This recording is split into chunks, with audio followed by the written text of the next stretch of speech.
Hi everyone, Pat here. Welcome to this week's educational video. Going to be a short video today talking about simple support and resistance levels. I think a lot of the stuff I do on my YouTube is quite advanced, or not necessarily advanced, but needs some sort of understanding of standard market structure to use the concepts I talk about a lot on my videos. So I'm going to work my way through over the course of this year, like a different area each week or every other week. Highlighting some of the basics things that you should be looking at, and then also the more advanced stuff. So today we're going to keep it really basic and look at support and resistance levels, something that a lot of people should understand how to use, and if they don't, then hopefully this video will help you identify that. So we're going to be looking at a few things today. We're going to look at what they are, how to identify them, some important notes, and then using them. And then on towards the end of the video, we'll look at some like real chart examples. We'll go have a look on TradingView at the Bitcoin price and sort of look at what we discussed today and use that on a chart itself. So this presentation has actually come from my Back to Basics course that I wrote up for the Wealth Group. This is part 4, the support and resistance section. This course is going live on the Wealth Group website very soon for the members. So if this is sort of content interests you, then make sure you check that out. But looking forward to getting this course up on the website once it's done, and then I will be moving further into part 2 and part 3 of the Back to Basics course as well. So let's get into it. What are they? So support and resistance areas are key trading concepts used in technical analysis to identify price levels or areas on a chart where the price of an asset tends to pivot or see a reversal, usually from a significant buying or selling pressure. These levels of interest can be marked several ways, as a rough area or a specific price point where you are likely going to see a reaction from that asset on multiple timeframes. An entry-level technical analysis tool and having understanding of how to find them and take advantage of them when you first start trading is useful for a few reasons. So first reason is it's good for entry and exit points. Knowing historically where price rejected or bounced can be beneficial in the future. Help gain an understanding of directional trends, whether sellers or buyers are in control. Using SR levels for this reason are pretty important, right? You can use further advanced things like order flow into support and resistances. That gives you that extra confluences. But overall, support and resistance areas are good for many reasons. Number 3, buying as close to support and selling as close to resistance as possible. Reduce your risk, right? Obviously, you don't want to be putting your stop loss on a support, and equally, you don't want to be putting your stop loss on a resistance. Buying as close and selling as close to these levels is important, and having your stop on the other side. Knowing where support and resistance levels are, you can optimize the entry and you can optimize the risk that you were taking in the trade. Also, identifying support and resistance flips, breakouts, or breakdowns can be very important, right? Noticing when maybe a support or resistance has flipped, it can help you potentially find breakouts or breakdowns from a trade. At the end of this sort of part and from this whole short course today, you should confidently be able to notice support and resistance levels. I believe that understanding support and resistance levels is the concrete of all technical analysis and should be understood before covering your charts in fancy indicators and colorful diagonal lines, right? So it's like it's the basics, right? Everyone should know support and resistance, and I think a lot of people jump in and dive into trading and they don't understand like simple support and resistance areas. So how can we identify them? So a support level is usually found at the bottom of a move down. When price is failing and fails to drop any more, we can identify the level it bounced from as a support level. It represents an area of interest where buyers stepped into the market and exceeded sellers, right? So a lot of the time as price moves in, price will find a support. This is an area where buyers have interest and buyers exceed sellers, which sort of forms a bottom, right, and a support area. A support level is marked as a key support once we see 2 or more bounces from that same price level. Like, it's important that, yes, if price bounced once, then there could potentially be support there, but to confirm support, you would like to see price bounce more than one time from the same sort of region. A resistance level is usually found at the top of a move, like here. Price is trading up, and then we can see it's found resistance. When price is rising and fails to increase anymore, we can identify the level it reversed from as a resistance level. It represents an area of interest where sellers stepped into the market and exceeded buyers, right? So the opposite to what we just said. A resistance level is marked as a key resistance once we see 2 or more reversals from that price level. Just like I said, same sort of case. Yes, if price rejected from one price point, then fine, we could potentially say that there's resistance there. But we want the confirmation of the second rejection from that area to confirm that resistance is there, unless of course it is a prior level, but we'll get onto that later. So drawing support and resistance levels, there's a few ways to draw support and resistance levels, which can be seen below. I've marked out a few different ways. So to the wicks of the candles, this is personally not a preference of mine, as I believe wicks add a lot of noise to the charts if you focus on them. I use wicks for other reasons, things like swing failure patterns, which again I'll probably cover later in one of my videos. It's important areas for market structure, but not so much with the key support and resistances. So, like I just said, I use swing failure patterns into the wicks, and I also like to mark the wicks as market structure rather than necessarily support and resistance. But you can see in the case that I've drawn out here, all three examples work out the same way. It's just a matter of how you want to do it. So the second option is to use the bodies of the candles. So drawing to the actual bodies of the candles rather to the wicks. And this is a personal preference of mine. As I identify a strict price level this way, I use the wicks of the candles for market structure, but not for support or resistance, just like I said. You can also use the line chart better for accuracy on the body. I'll talk a little bit about the line chart later, but a lot of the time you can draw and highlight an area with the line chart to get a much more efficient and accurate support or resistance level. So then there's another way I like to use support and resistance levels, and that's highlighting a general area where price rejected from or reacted from. I also use this method a lot, and it's useful for focusing on rough areas of resistance if the exact price point is not available. A lot of time focusing on one specific price area will be beneficial to you, right, rather than one specific price point. Identifying what style suits you is up to you, and that will be trial and error over time, right? I know a lot of people that will support and resistance to the wicks and equally to the bodies, both profitable. So it's a matter of up to you to decide which one you'd like to use. So here's some examples of looking at support levels, right? Because I have experience and I favor drawing support and resistances to the bodies, I'm going to do so in this video. I think that makes the most sense to me. So given I have more experience drawing support and resistance areas to the bodies, I'm going to do that. I favor this option. So in my examples, I'm going to show you how I draw them to the bodies. I don't draw them to the wicks, so I'm not going to show how to draw them to the wicks because I don't have any experience doing that. I might have done maybe a few years ago, but not for a while. So we can see in the example below how price forms a small consolidation before rallying away from this area until the second retest of that area, marked with the green arrow here. We cannot know if there will be support here or not. Only after the second time round price retests the area and it bounces from it again, we can mark it down as an area of support. So once price bounces from this region and comes back and bounces again, we know and we can confirm that this area is a level of support and resistance, right? Or a level of support in this case. So now when we look on further, we can see that multiple times price has retested this area, and we can see that price continues to react. But we did not know that this area is going to be support until the second time and the second retest, right? It's really important that we get that second retest to know that the support is confirmed, and then we can see, how price plays out further on. So here's another example. Price forms a swing low area, right? We consolidate and we move away from this low. It comes back down to form a new low, and we can see we bounce again away, then pushing to form a new higher high. So we have a sign of good strength here from this support, and now this can confirm that the support is here. Further on later down in price, I think this is like an M30 chart, we can see that price retests this area 3 times before officially moving away and holding that support region.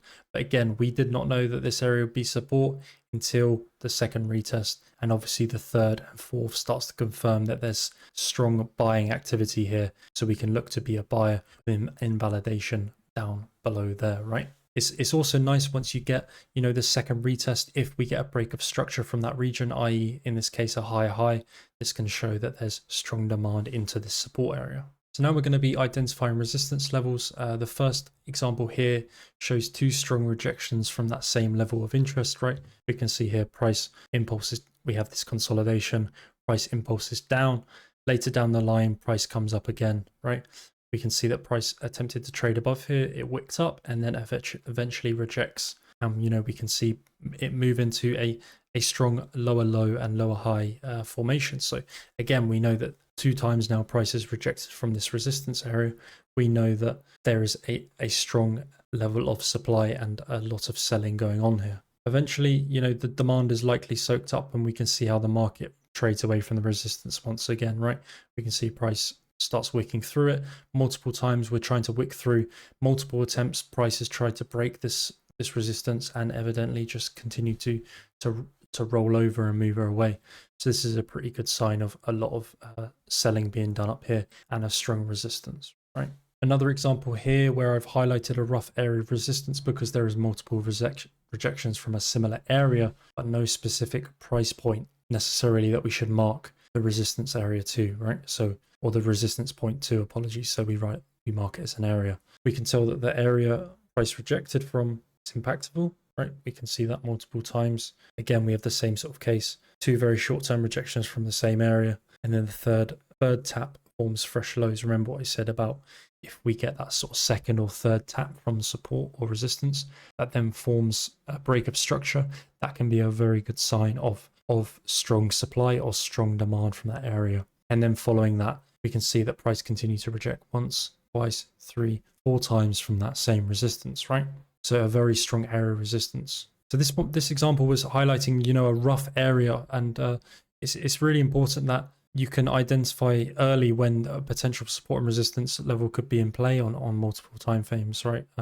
That's really important. So now we're going to talk about some important notes and things you should keep in mind. A few things I wish people told me when I got into trading and around support and resistance levels. Some not necessarily alpha, but some things that you should know if you are new to support and resistance. So the first one is true support and resistance areas usually lead to a significant move. What I mean by that is a lot of the time strong support and resistance areas lead to some sort of break in structure or change in structure. Using the market structure section and concepts given there and putting it together with identifying support and resistance levels will be very beneficial to you, right? So noticing true support and resistance levels. I have a few, I think it's episode 5 actually on my YouTube of the market structure masterclass series. I talk about market structure there. I suggest you go and give that a watch after this if you have not done so already. That's a really good video, and that should clarify some market structure concepts up for you. Step 2 or note 2, we're going to be looking and talking about the higher time frame support and resistance levels, because this is important, right? It's always respecting these higher time frame support and resistance levels. These will always overpower the lower time frame ones. And when identifying support and resistance areas on a chart, always start on the higher time frame and work your way down through the lower time frame. So no matter what type of trader you are, even if you're trading on the lower time frame, like a scalper, trading intraday like 5-minute charts, it's important to understand and notice the higher time frame charts. So the daily, the 4-hour, if you're taking a 5-minute scalp, but you long, but you don't realize that you're longing a 5-minute chart into the daily resistance, then you're probably gonna come out in a loss, right? So it's important to look at the lower time frame and trade the lower time frame and understand what the lower time frame is doing, but equally look at the higher time frame levels and notice and understand when you might be wanting to close a lower time frame position based on a higher time frame level. Make sure to keep note of psychological support and resistance levels. So for example, the $1, the $100, or the 1,000, and so on and so forth. Hold numbers tend to give some sort of reaction around price. They add a bit of a psychological level to price, and a lot of the time they'll give a rejection. Holding support and resistance levels is not certain. It's a way of identifying prior participants' actions. It does not mean that the participants will step in the same way just because they had done so 3 times before. That's why risk management is key, and always know your invalidation around a support and resistance level. That's really important. Adjust your levels and areas as price action develops. Continue to mark the most consistent area where price reverses from. Don't marry one level, and always update and refresh your charts, right? So if you have a level that over time has depreciated in value, right, that level is has got broken, then you want to find a nearer term level that is more valid than that prior one, right? It's always important to update your charts and look at the newest data you have. Obviously, old data is just as important, but new data will always overpower old data. Try to find the most optimal support and resistance levels where you can have the best risk reward ratio. Working around support resistance levels to optimize risk and reward is really important. You want to identify the highest and the lowest support and resistance levels that you could potentially be a buyer and seller at, and work around them, right? It's always important to try and trade the extremes of a market, right? So in a range, you want to try and short as close as you can to the highs, and then in a range, you want to long as close as you can to the lows, right? That's fairly self-explanatory. More recent levels have a hierarchy over more historical ones. For example, a weekly level from 3 weeks ago is more important than one from 5 weeks ago. I already discussed that in that adjusting your levels as price action develops. So going on to using support and resistance levels, there's a few ways you can use these, a few ways to trade them. The most simplest way to trade an SR level is to buy at true support and sell at true resistance. Buying at support, selling at resistance. That is the basics of using support and resistance, right? That's the basic understanding. It's a standard reversal setup, and a lot of the time, if price is ranging like we're doing in here, this is the best case for a support and resistance trade. Another way to use support and resistance levels is something called a support and resistance flip, or an SR flip. You'll hear people say, for example, a resistance no longer acts as a resistance, price breaks it and holds it on a retest, is flipped for support, and vice versa. Support fails to hold it and flips for resistance, right? So we can see in this case, support failed to hold, flips for resistance, and then rejects, right? The resistance then, we confirm that resistance is here. In this case, price flips up above, flips it for support again, and then trades away, right? Standard support and resistance setups. Obviously, this is textbook. They're not always this clean, but these are nice setups to look for in a trending market, right? The final way to play SR levels is deviations around them. So a very efficient way to trade, but can get quite overwhelming early on because deviations are quite common. We can go over these roughly in the head and shoulders. Deviations are really nice trades to take. What you can see is that we get that sort of break below the support and the reclaim, so a sort of failed breakout. And then once we reclaim, we look at trading away.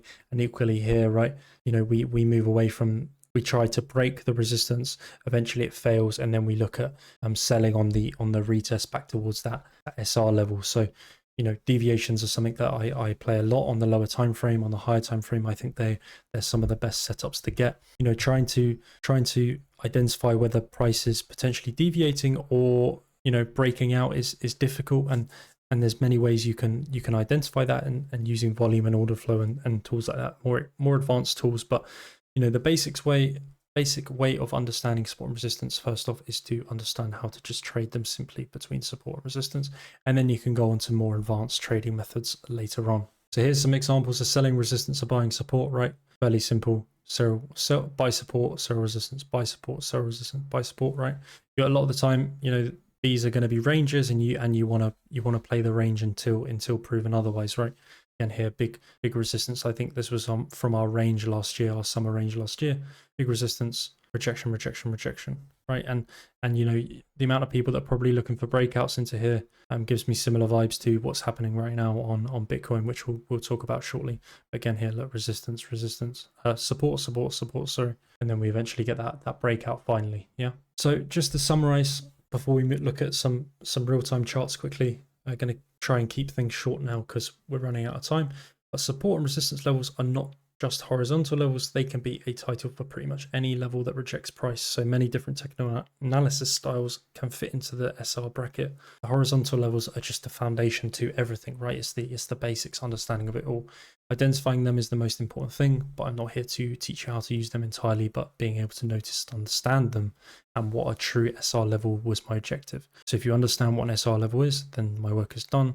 A lot of you probably already do know, and if you just came here to refresh, then happy days. So another tip I have for you is that you go and use the replay tool through charts and highlight support and resistance levels to practice finding them and also updating them in real time, as you will need to adjust levels with developing price action, right? This using the replay tool and TradingView will help you do real time trading, in faster speed, because you have unlimited data to work with. Whereas, if you're watching price from a still standpoint, we've got quite a lot less time to work with. So obviously my examples that I discussed today are very clean and they show support and resistance levels, but life is not always that easy when trying to trade them directly. Fake SR flips and deviations are common. Fake outs and of the breakouts, as I said earlier, these are more advanced things, and they do tend to trap you, right? Even myself have been trapped time and time again from these sort of fake outs and fake breakdowns. So understanding where to have your stop loss around these levels is also very important, right? Like optimizing your risk management. Understand price action and key levels first, and then focus on your system around them later on. So understanding price action is really important, and then further down the line you can look at a system. Okay, that's it for the presentation. We're going to go and look at the Bitcoin price right now and have a quick scan of some key support and resistance levels that we can work with right now.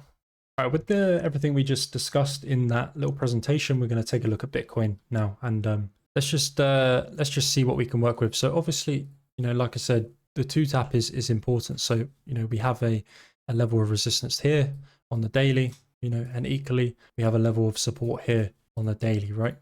That's fairly self-explanatory. Again, what we could also do is draw a level of, or an area of support, right? And equally, we can draw an area of resistance up here, right? Because this also counts as, an area of resistance. Price failed to break above, 110K here, 110K here, and 110K here, right? So realistically, we should be looking for shorts, right, into 109 for 40, and then be looking for longs into 103. It's really as simple as this, and obviously this is quite textbook at the moment because Bitcoin is ranging, but right now we have a clear level of support where prices continue to hold multiple times, and then a clear level of resistance above as well. So personally, I am going to be looking for some shorts into 110. I think that makes sense to do so.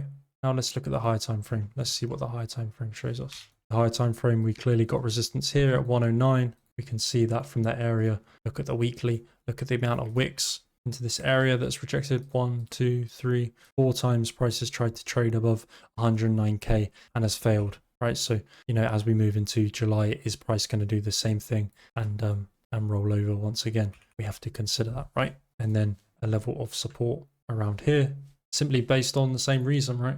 A lot of buying activity done into this area. Then when we actually go onto the daily, we can see that it has a lot of similarities earlier to, or what we just discussed, to the daily time frame, right? The daily levels we drew out prior to the weekly levels. So when you have a higher time frame levels also aligning with your daily levels or the lower time frame levels, that can be great, right? That's really nice confluence. Overall, this is great support on the daily, on the weekly. That's big resistance on the daily and the weekly, right? So that's just some quick outlook on Bitcoin using the concepts that we discussed today, identifying support and resistance. I'm going to call it there for the episode. That was this week's educational video from me.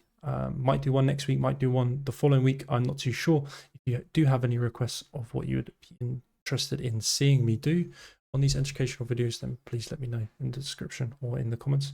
Please leave a like and check out all my socials in the link below. I am going to be live in the Discord tomorrow, so make sure you tune into the Discord tomorrow if that interests you, and I will catch you guys next week. Bye-bye.